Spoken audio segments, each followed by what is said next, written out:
देखिए, किसी भी लोकतंत्र में निष्पक्ष चुनाव होना बहुत जरूरी होता है, क्योंकि अगर निष्पक्ष चुनाव नहीं होगा तो लोकतंत्र कभी जीवित नहीं रहेगा। क्योंकि लोकतंत्र का मतलब ही होता है कि जहां जनता अपनी सरकार को चुने, और अगर जनता को यह लगता है कि उसने जिस सरकार को चुना था वो सरकार तो चुनी ही नहीं गई, तो जाहिर सी बात है कि जनता का विश्वास लोकतंत्र में, लोकतांत्रिक प्रक्रियाओं में जो है वो नहीं रहेगा। इसीलिए इस शीतकालीन सत्र में संसद के अंदर चुनाव सुधार पर जबरदस्त चर्चा चल रही, जबरदस्त बहस हो रही है। और चुनाव सुधार एक निरंतर चलने वाली प्रक्रिया है। बिल्कुल चुनाव में सुधार होते रहना चाहिए।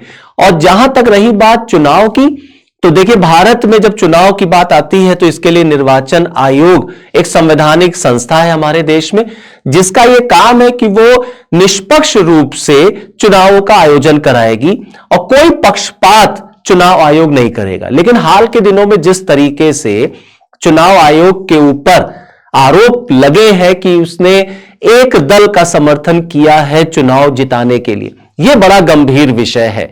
इसीलिए चुनाव सुधार को लेकर के लोकसभा और राज्यसभा में इस पर बहस भी चल रही है, जहां विपक्ष चुनाव सुधार को लेकर के जबरदस्त सवाल पूछ रहा और सरकार जो है वो चुनाव सुधार को लेकर के अपने जवाब दे रही है, जिसमें चुनाव आयुक्त, निर्वाचन आयुक्त की नियुक्ति को लेकर के जबरदस्त बहस हो रही है।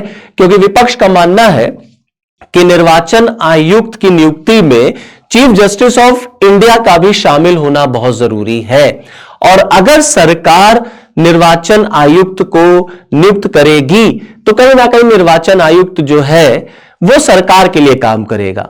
लेकिन मेरा यह मानना है कि कोई भी निर्वाचन आयुक्त हो, कोई भी संवैधानिक संस्था है, अगर उसको ईमानदारी से अपने संविधान के अनुसार काम करना चाहिए, जिससे इस देश का लोकतंत्र बचा रहे, बना रहे। क्योंकि हम रहे या ना रहे, यह देश रहना चाहिए।